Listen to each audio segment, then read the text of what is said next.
pick and ban. What are the priorities going to be? Mages in the bot lane, a lot of meta questions on our mind, as well as what the compositions are going to look like as we go to picks and bans. Bard already banned away, Camille banned away. Two premier support options. I know we both feel like the Camille is super oppressive, but seeing the rest of the bans rounded out as well. Yeah, I mean, so do all the players, because Camille's most played support of the whole tournament so far too.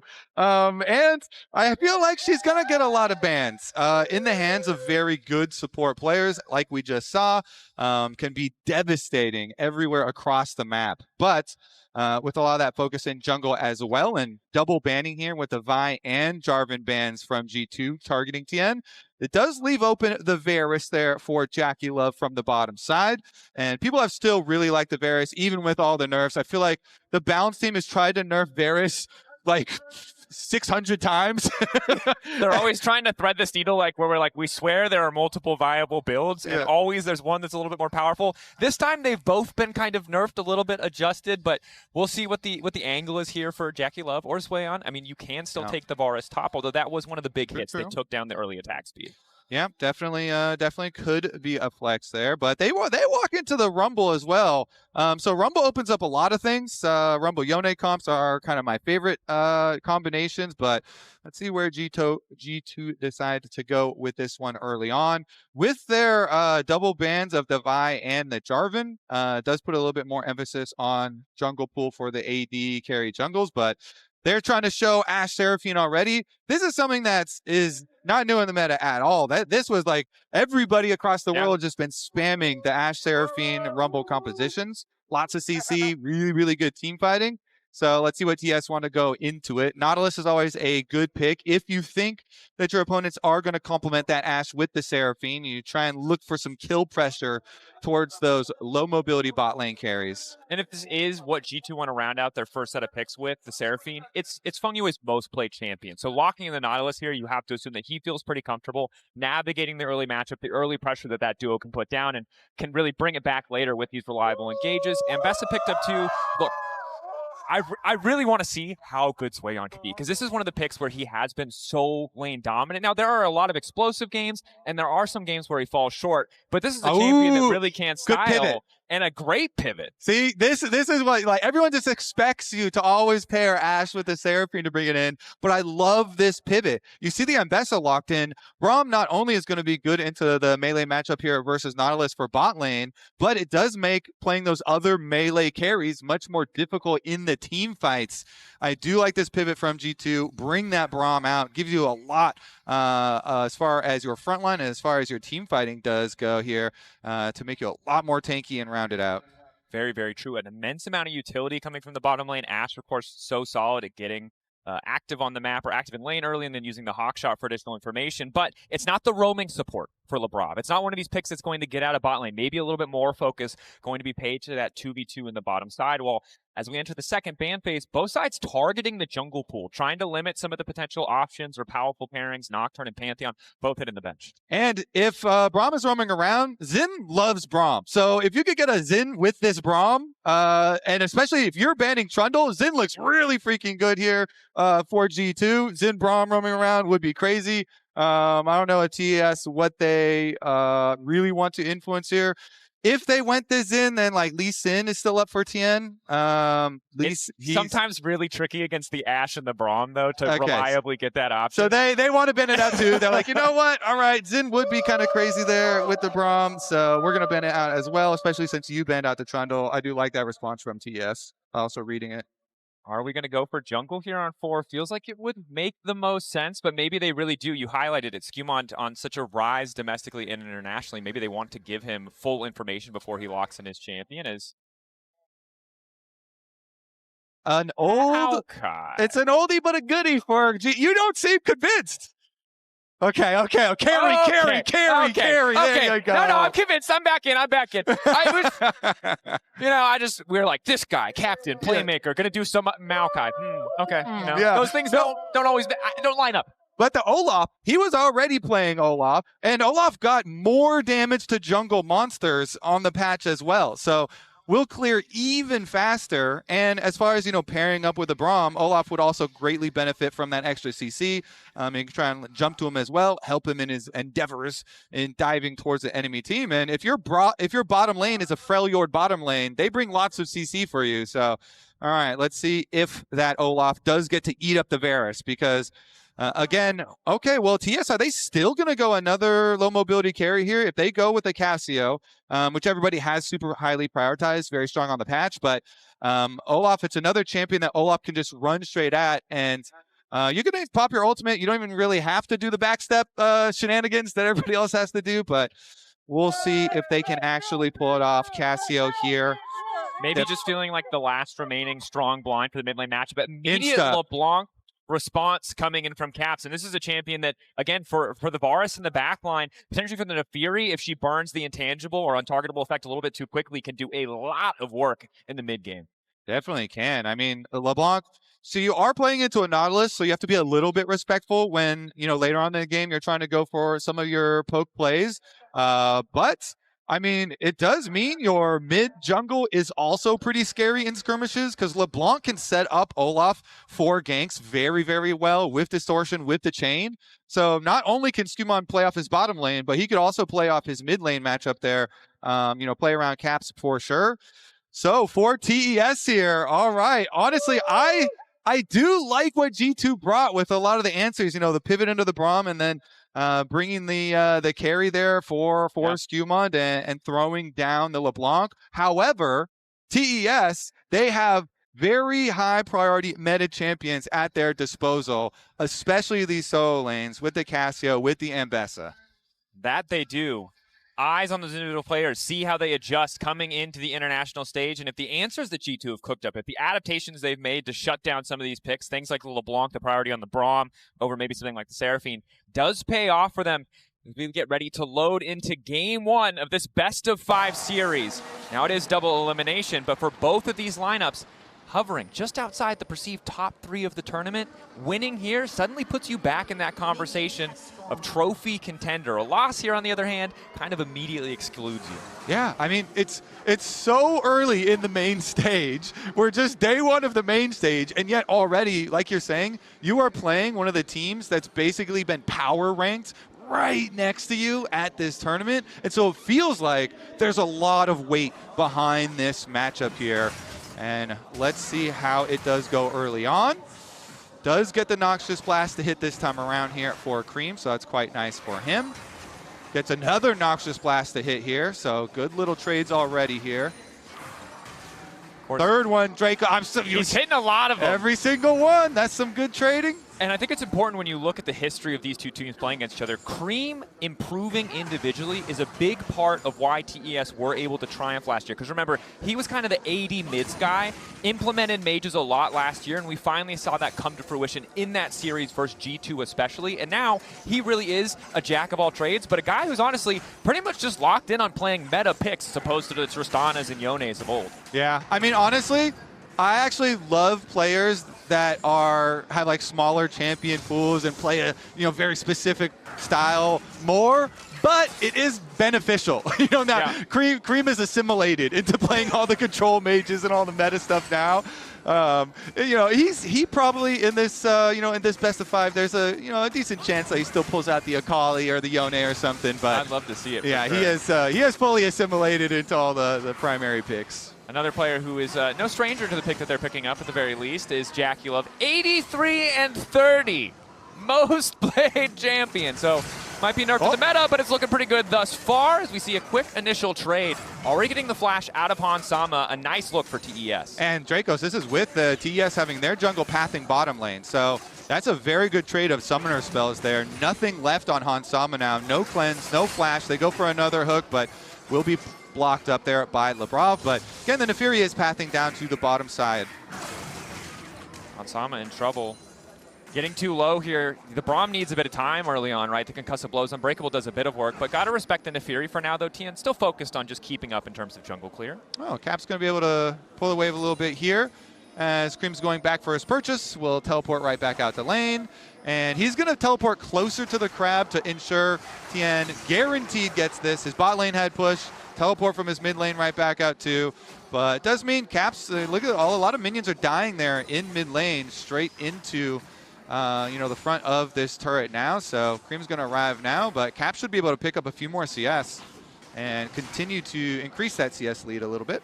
And one thing we're going to have to keep our eyes on is if bottom lane remains so heavily in favor of TES in terms of push priority, because we both know how important that can be for the jungle matchup. But hold that thought. SkewMond moving in with the ethereal chains missing. Creme, clean movement to deny this. Going back in for a bit of extra poke. Keeping it going. Keep in mind, fengyue is over the wall. Caps going for a little bit of a longer trade. Now he's going to dash back, but he's grounded. A solo kill. Caps didn't need to go back in. Maybe wanted to save the wave, and Creme grabbing first blood. I mean, Creme is 1v2, both of them. He's made SkewMond run all the way for the hills too. fengyue and Tian are on the way. And you saw in the mini-map, them walking up, following the path of SkewMond before. That's why Creme had so much confidence. He's like, okay, fine, Tian. Can't get it. All right. One of the things that's so irritating about the Naafiri, right? She just can get out of so many counter jungle scenarios. There's no real opportunity for G2 to punish. Yeah. The little dog children are going to block skill shots for you. You got plenty of mobility. Puppies, maybe? the dog? Dog children. Dog children. Dog children. Yes, the dog children. Yes, fair enough. Fair enough. Fair enough. So many friends that have pets, and they're like, no, my dog is my child. That is actually, yeah. That is apt. But here, look at the mini-map. Caps over to the other side, and he goes straight back, and Creme is already in position. Creme was already positioning like, yeah, you're going to try and go back to your tower? No, sir. I'm just going to lay down the miasma right here. And so Caps can't flash. Really well done by Creme. He fought off the Olaf, and then he able to go aggressively position towards Caps' tower. Topside. BrokenBlade dropping the equalizer. Public execution does connect onto SkewMond. ZUIAN just out of there. He's able to retreat. Tian waiting over the wall as well. G2 not able to get more out of that play. Do get the flash, but it's traded 1-for-1. ZUIAN still able to walk back into lane and pick up the wave. And Kobe, it's looking a little rough here. That's the first big play. The second big play, it feels like G2 have gone for, and both times they haven't been able to convert it into a greater advantage. Yeah, I mean, it's one of those, priority meta champions we're highlighting here for Creme, and him playing so well on it. He was very confident. His movement all leading up to that play too, dodging a lot of skill shots. So good play from him starting out is definitely does bode well for TS, but it's still very early in the game. A lot left to be played, so is just going to mean that the Cassio is on good footing, and you're going to be able to play around a very consistent and reliable AP kind of machine gun source of good DPS. And sometimes that can be very problematic for an Olaf. If you get behind the race for how much offensive pressure you can put out versus how much offensive pressure the people you're trying to run down can put out, if they can just burn you down while you're trying to run in, it completely changes the look of the champion. So we'll keep track of that, but definitely not going to fully divert the course of this game just quite yet. No, definitely not. Of course, JackeyLove, though, is opting to go for lethality Varus, so we'll try to poke, maybe hoping to get a little bit of control of mid lane later when he does rotate up. And it is going to be annoying for the side of G2 to deal with. It might force that all-in commitment a little bit sooner than they'd like for fear of just getting poked down. But Creme, this is such a nice spot to be in as the Cassio. You have the Catalyst, you're stacking the tier, you're so tanky, you're so hard to force out of this lane. And look at this, continual play from Tian and fengyue around mid lane. Constantly, whenever you get your support reset, immediately go mid, link up with jungle again. If you constantly back up Creme, good sidestep. then he can do this. It's a good call, and Caps just lucky we're not a minute later in the game and that's a level 6 Nautilus, or it would have been a dead LeBlanc. 100% agree. And if you constantly have vision around you with these control wards and clearing out the G2 vision, it allows the Cassio to just stand and fight her grounds. LeBlanc's going to try and intimidate you, right? Yeah. Scary, I'm distortioning in, going for a trade. But if you can stand and fight your ground and he's hitting all of his Noxious Blasts, then you can get really good trades, and your miasma is so good at punishing the LeBlanc when she's trying to exit. As long as you have the security, and look at that, they put double control wards. This is the vision that we're talking about around mid lane to make sure Creme can continue to play so aggressively. Yeah, he even gets the one up around Raptors as well. So this Cassio can definitely stand and fight whenever the LeBlanc even tries to trade. And Creme really building so much this initial advantage himself when Caps kind of overstepped on that first trade. But the good news for TES is all that investment around mid lane hasn't come at the cost of losing somewhere else on the map. Bot lane still trading relatively even. It's a push back and forth in terms of prio. A similar story topside. So it's not like G2 has their own really strong lane to play around to balance out what is Creme very steadily ramping up this gold lead in mid. Yeah, so in that case, when you don't, then you say you go for trades. Yep. They're like, okay, you guys are going top side for grubs. Let's go bottom side for the dragon here. Caps is going to get one of those control wards around mid down. That's going to be very beneficial for his continued trades. And they're going to take the dragon. It is going to mean Tian helps with the top side. They interrupt the recall here. BrokenBlade does cancel his for now. Does ZUIAN also check the brush? Yes, sir. He knows. Obviously, you've got decent information. A ward was dropped over the wall as SkewMond was starting the dragon, so you feel pretty confident that BrokenBlade is on the weak side and is not going to have any support. Yeah, and he has no teleport either, so that extra minion wave, those two interrupted recalls mean more minions dying to the tower up there as bot side. Not able to get anything else on Sama stepping forward with Hunter's focus. JackeyLove just continuing to poke, and SkewMond is in the area, might be going for the 3v3. Nice ulti from LeBlanc to look for the disengage. fengyue now caught out, should just get cut down. Ulti still going, connecting onto JackeyLove. SkewMond grabbing the double. That is an overreach from TES for sure, man. They had just seen, G2 trying to make their play and they're kiting back. And then fengyue tries to force so heavily, again, into the Freljord bottom lane. They can punish with so much CC. Nice turn from G2, and they get not one, but 2 kills into SkewMond's Olaf, which they want to carry this comp. Oh, he's still here, so he walks right back around. Really good ult there from Labrov. Locks them up. They immediately use the passive stun as well to make sure that one hits. And then they nail Jackie. And Jackie doesn't use his flash, so. Doesn't use flash, doesn't have cleanse. Well, he has the TP to be more active on the map. That is the price. When the play starts to turn bad, there's really no way to escape, and it's the strength of the Braum you highlighted in draft, right? If you pick a bad fighter, it starts to go wrong. That concussive blows, that Braum passive, just makes it feel impossible to escape, on top of the fact that you have an Ashe slowing you down. Yeah, especially with the level 6 there for Labrov. Really nice for him. Boom, hits the ult while he's getting hooked in. Then they immediately get the follow-up stun. That just looked so easy there to turn from G2. And let's see, that just slingshot SkewMond. All of a sudden, you're feeling a little worried there, Drakos, but he got so accelerated, he one-shot, he insta-bought his Hextech right after that experimental Hexplate, and that is the go button. Now you are supremely turbo as soon as you pop your ultimate. So we'll see what the Olaf can do from here. Definitely an excellent position to be in. We talked about it before, but the Olaf, when he's ahead of the curve, can ignore so much of the front line, walk past, get right on top of players like JackeyLove or Creme. Of course, Creme has a nice little lead of his own, but this is a good position for G2, getting one of the most volatile matchups they have, or members they have active on the map, is an exhaust, an arrow, a flash from JackeyLove, holding it in the previous play.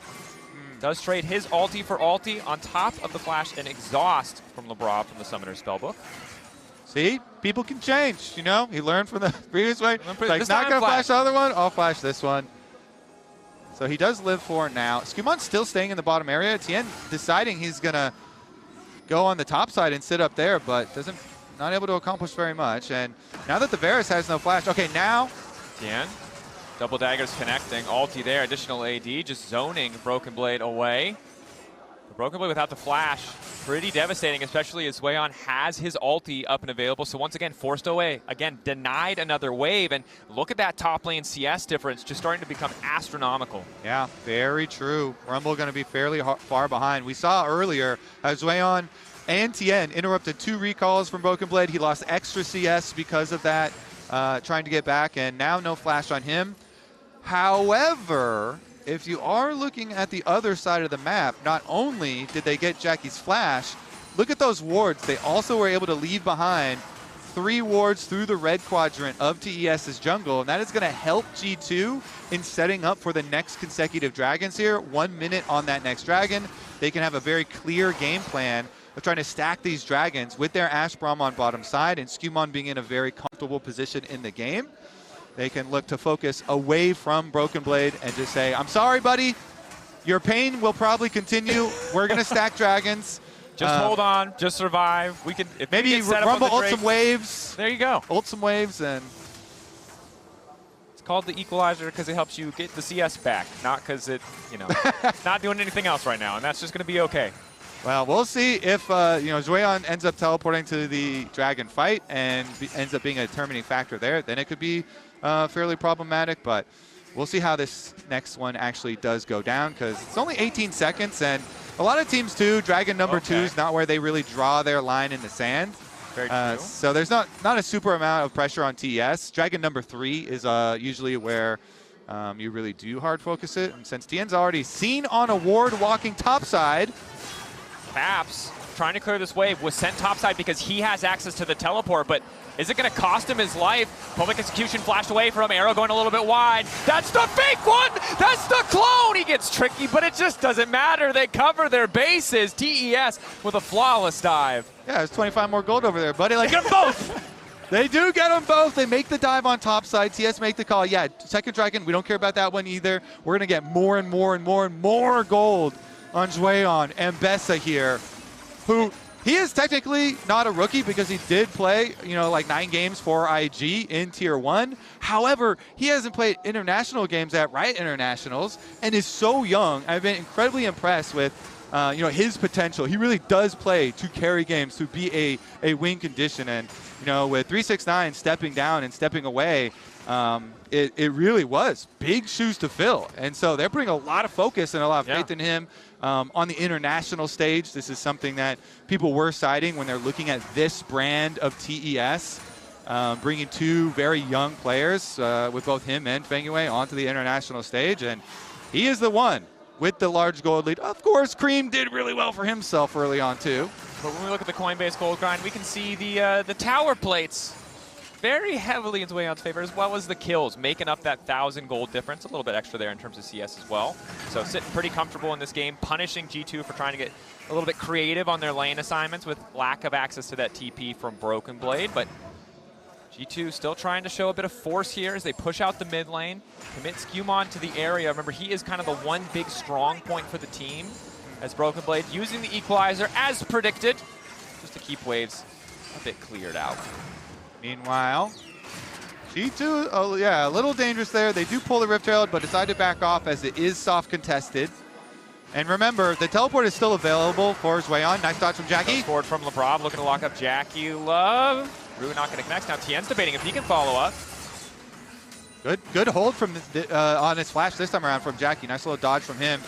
Does have the Ghost Blade, does have the Boots of Swiftness, so he becomes pretty hard to hit once you get all that extra move speed for the Varus, and it allows you to save your summoner spells for key fights. Again, usually it's dragon number 3, where the team that opted for topside play and opted for gold is going to come to break your dragon stacking, and that's what we kind of expect from TES. TES. Oh, they're wrapping around. To grab the Herald, lock up onto Caps. Nothing he can do to dodge this one. Follow-up hook is there. Creme gonna look to lay down the miasma just in time. Caps walking out all deep, but he's still taking dash back with the last Twin Fang. Will drop him down where he stands. SkewMond forced to respond, and G2 in shambles. So nicely done here. fengyue, point and click on the LeBlanc with the ulti. Follow it up with the CC combo right into the miasma again from Creme. And he fires off the ulti with the AoE, even though you're going into LeBlanc passive with the clone. Enough damage to finish it off. Just really nicely layered there. And TES have just picked apart this LeBlanc pick. The end of the draft there, Drakos, that they tried to go with. And Creme, I mean, he almost has as much of a gold lead individually as ZUIAN does. So Cassio is going to be a turbo carry to play around for TES. And this bodes very well for their dragon number 3 fight.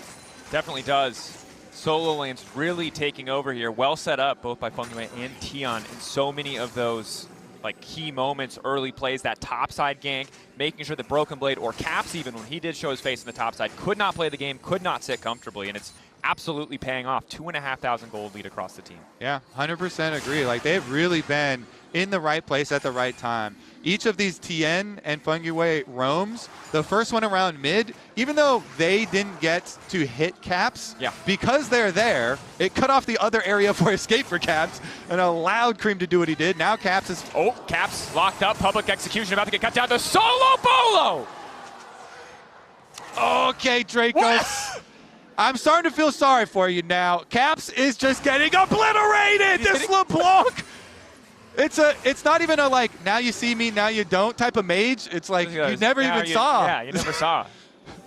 There's no one showing up just for this particular magic show. This is not a very popular magician. 0-4-0. Arrow going wide. SkewMond waiting around, but it feels like G2 are grasping at straws a bit, just trying to do what they can with this Ashe arrow to force some kind of play. And keep in mind, ZUIAN is still in the top lane, still pushing, threatening plates. G2 trying to force advantage, but Creme just walked forward. SkewMond forced to retreat. Nice stand behind me to the minion from Labrov to get away from the Varus ulti. I mean, that Herald is just going to take out mid. They get the dragon. This is just straight objectives by the book, Drakos. Going to be able to get your mid lane priority, get your dragon, put a stop to their stacking. 3,500 gold lead for TES. Extremely fed solo lane carries. Now G2 trying to make something happen though. Get something, hoping to catch out Creme. Ulti from Labrov catches out fengyue, who's immediately going to hook out. Paired with the equalizer, but not really getting much. Yeah, I mean, they get one flash off the Cassio. fengyue also had the flash, I guess, so that's two plus the heal. So you do get a little bit as far as summoner spells with the teleport also being used. Level 15. Might be able to 2v1. 6 seconds until his ulti's available. Olaf's coming too, though. Started. Don't think he can 3v1. Getting burned down. Ulti going to turn back. Big damage coming in. Labrov with the locket. Flash away. Back into enemy tower. Will still get the 1-for-1. Yeah, ZUIAN barely gets it there. Does get the support kill for himself at the very least. 3 members invested from G2 to the bottom lane, but Jackie's pushing mid. BrokenBlade will at least finish up the rest of this tower. Does he get caught though, trying to escape? There's a control ward in the second brush, so he's teleporting. He's out. Manages to get away. G2 at least getting something.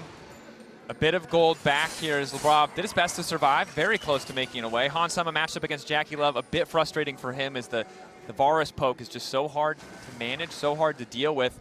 And you can see the solo laners just wildly far behind. 2-level discrepancy between Creme and Caps. And here, ZUIAN maybe overconfident, but you can see why.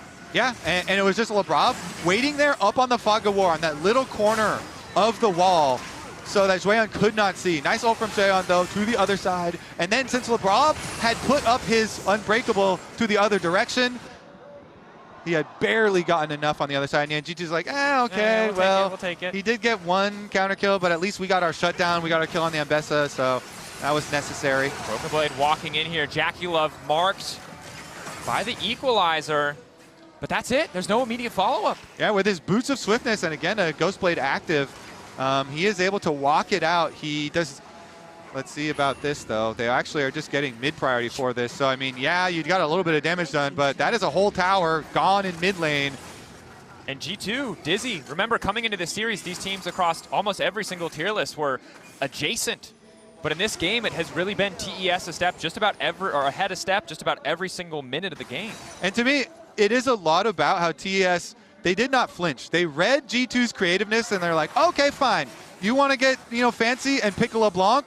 Then we're going to have Tian and fengyue be roaming towards around mid, keep the vision around mid. Creme, very confident play, had been able to dodge a lot and outplay a lot in the early stages. And having him be such like an anchor for this TS team, and then being very confident in their play, playing into this G2 setup that they've got here, has really rewarded them. But let's see about this time around, because G2 are chipping. They're cutting down on that gold lead, okay? So they've cut down a couple areas, and now being able to split push, Caps should finish off the top tower. They've got control wards here, leading up to the Baron. Vision control does look good for them. That it does. JackeyLove trying to land a bit of poke here. TES fight to regain some control around the pit. And poked, but generally unfazed. Pretty confident with his team's positioning around this objective. Cap's going to be spotted on vision as well. Root does land. SkewMond ready to go over the wall. And already burning his defensive cooldowns, but just a bit of poke, and unfortunately Caps gets poked more. And all this time, again, more split pushing. fengyue, more and more. This Ambessa is actually just going to 1v9, I feel like. I mean, yeah, it's pretty easy to get that feeling when you see this giant gold on the champion. Yeah. And ever since this champion was released, I think it only makes highlight reels of like 1v9ing people. And the unfortunate reality is I had the absolute, well, displeasure of rewatching TES smash G2 last year. And let me tell you, the nameplate was different in the top lane. It was 369. But I've seen this game before, Kobe. LPL Ambessa trampling over the LEC first seed. Now, the difference, I think, is SkewMond can be this late-game insurance, right? We've seen it from Doran when he plays this pick top lane. If you get to 3 items, if the enemy team mispositions once, that's really all it takes for Olaf to just tear through the enemy lineup.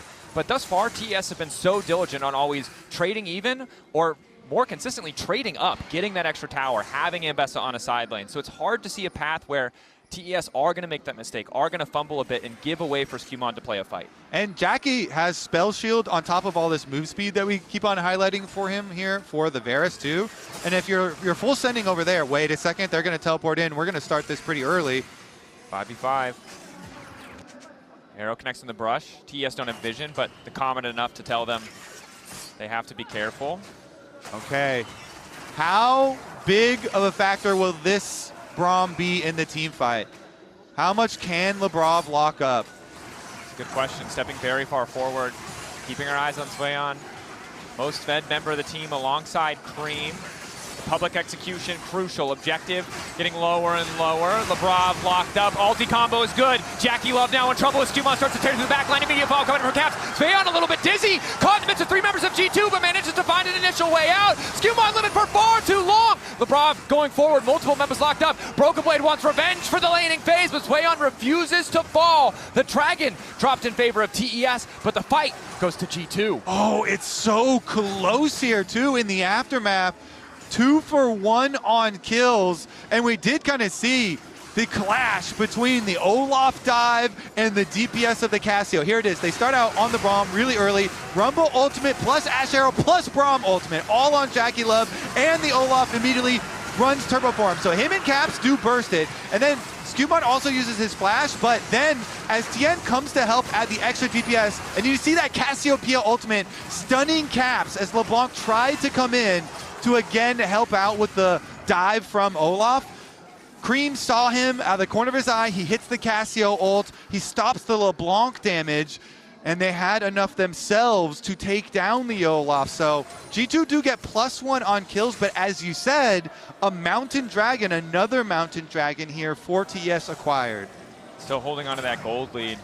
And I think that fight could have been a lot worse for G2. It looked like to me fengyue did ult SkewMond on accident when he and Caps were stacked on top of each other, or it might have been ZUIAN finishing off the LeBlanc before he would inevitably be able to go back in and get a bit more damage down. It's not easy for G2 to find these fights, to find these angles. They found one, but unfortunately because they don't win the 50-50, they can't really guarantee that TES are forced to show up to the next Drake, to give them a fight on their terms, let alone survive the next 3 minutes here as TES with this Cassio can obliterate Baron if they're ever left unattended, and ZUIAN still with the TP available can just keep pushing bot lane if they want to go for the attempt. Yeah, ZUIAN 17 now, and in the side lanes will constantly be having this pressure versus BrokenBlade. However, still going to see the split push top from Caps and going to allow them the extra side wave there. Little bit of vision from him around the Baron from the top side to allow an area to approach for G2.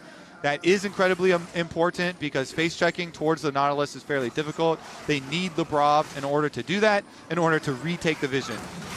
And here he comes. Nice little position there. SkewMond waits for the extra safety so Labrov has someone to jump to when they're trying to check that vision.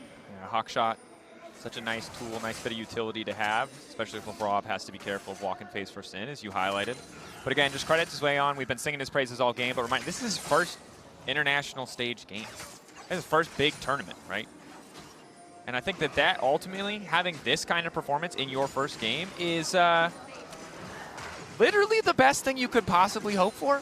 A dream debut, I think it's safe to say. Well, we'll see about that if he can carry the next team fight, because everybody's going to be looking at you. True. Hey, you're super fed Ambessa. can you actually carry a team fight for us? He does have the side lane priority, and that is still looking good. Extra money here. Yep. 2 turret plates knocked off. Big chunks out of BrokenBlade's health bar. The Eclipse Shield enough to stop any follow-up. He's just going to go for the dive. SkewMond's on the way, but he might be a little bit too late. ZUIAN, nice backstep, dashing out with the rebut.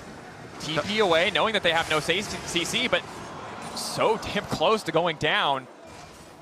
Okay, so he trades his teleport for the flash of BrokenBlade by going in for that play. Now his team also, they were kind of pushing up mid instead. Didn't really get to retake the vision around Baron. I was thinking maybe they would go take care of those control wards that G2 did leave behind. But I think he might have made that call on his own. That didn't feel like a more concerted TES wide effort, which you respected. I mean, if he was on his lonesome, BrokenBlade didn't have flash, probably would have been able to find the kill. Losing the TP is a bit rough, though. It doesn't mean he can just push for free on a side lane, as BrokenBlade does have a TP, will be able to join the fight that much easier.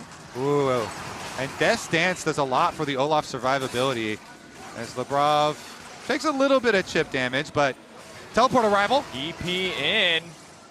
But now it's going to be BrokenBlade dropping down in the meantime. Cap's trying to step forward and poke, but BrokenBlade just isolated, no flash. His TP just not doing anything in that exchange. Yeah, I mean, that was the TP arrival I was looking at, and that TP sucked.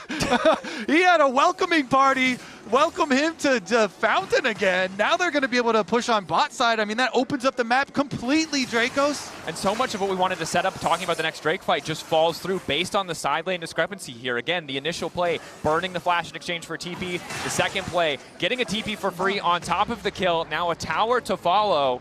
So G2 realistically can do nothing to stop this Drake. They're not even going to be able to get in range to try for a 50-50. I kind of want to even do a replay of the pan the camera over to see what the wait a second. Okay. What the choice was there, because that just cost them so much. Dragon number 3, the whole bottom side rest of the tower. It really does make the map a lot more difficult to play. G2 holding on to what little Baron control they can, but you're completely right. Hansama still just trying to push midway back to an even state. Looks like team might be giving him some Raptors just to help him get closer to that Infinity Edge. It is also props to TS, because they were diligent in keeping up their vision through this blue quadrant of the jungle. They had kept this jungle warded, for several minutes straight, being able to play off of, push hard on that, long lane down there, keep the vision under their control, and they're rewarded in the end. Attention to detail really paying off, and now we've got some dangerous moments here for G2, but they're going to look to get a little aggressive. Just poking, threatening, want to force their way in. Platform Labrov, immediate exhaust coming in, but JackeyLove with a casual sidestep as Caps tries to commit as well. Arrow connects onto JackeyLove. Tian waiting in the backside. Labrov already down. ZUIAN hasn't even arrived to the fight. SkewMond wants to make a difference. He'll get through Jackie, but I don't know if it's enough to keep him alive. In the midst of 4, he will finally fall. G2 desperate. The ulti from Tian is there. Hansama with nowhere left to run. TES poised to take the Baron. Oh, swing and a miss from G2. Wait, fengyue into the wall. Oh, he just reads him. Sees the snap back coming, picks him off. My God. ZUIAN able to find the Magician once again, takes down Caps as TES take down the Baron. Incredibly dominant performance from TES. It feels like they've had G2's number from minute 1. The top lane advantages, the mid lane advantages. Tian and fengyue absolutely everywhere on the map. The only person suffering anywhere on this lineup is JackeyLove. And when he sees how far ahead his team is, I don't think he minds. And it is so impressive from this team. We talked about it earlier, but 369 stepping back, ZUIAN coming in with big shoes to fill. And he has been aggressive all the way. Labrov, he's messing around in the wrong side of town. That's not your jungle anymore, buddy. They're already coming out. Sidesteps one of the double daggers, but ZUIAN there to finish the kill. And that's pretty devastating. 37 seconds on the Braum. Only going to make that Red Bull Baron power play that much more devastating. But it starts wrong for G2, and it does not get better. Labrov went for the swing and the miss, but then they still had to go for the play anyway. So SkewMond says, fine, I'm going to make the best of a bad situation. He goes in. He still is able to delete JackeyLove, but the rest of TS team can just turn all their damage on him. Best CC, of course, ending in death. And then here, Caps tries to get a little something back for the play to pick on the Nautilus, and yeah, he could dodge the Nautilus hook, but he's not dodging. ZUIAN knows you're popping right back over that wall. Nice job from him He knows where that distortion came from. He knows where you're forced to go back to, and at this point, G2 forced back to their base as TES breaking open mid lane. Creme and Tian for now uncontested. G2 on the ropes here in game one. But an arrow forces a flash from Creme. Will at least allow them to defend their mid lane inhibitor for now. Labrov continuing to step up. Knows that some risks are needed if they're going to come back in this one. Cap's really playing with fire here. Tian does a lot of damage at 3 items. Yeah, a lot of these TS members are looking very scary. So G2, what can they do? At these moments, you kind of just have to full send one lane. Choose one lane and just go. I mean, ZUIAN does have a Guardian Angel, but... Ulti, hoping that they can proc the GA, but the rest of TES now trying to cover. Ulti down on the Caps. They spot him, recalling onto the distortion. Immediate fall now coming from Creme. Miasma laid down. ZUIAN still alive, still on a rampage, still tearing through all of G2 as Caps tries desperately to hold the line, but it is not enough in the face of TES. 10,000 gold in the lead, 16 kills to 8. Caps can dance, dip, duck, dive, dodge all he wants, but he's dead just as the rest of his team is. TES first blood in this series against G2. Woo, taking care of business here. TES and ZUIAN, welcome to the international stage here. Ooh, all right, tournament and the first game looking good. Looking unstoppable. G2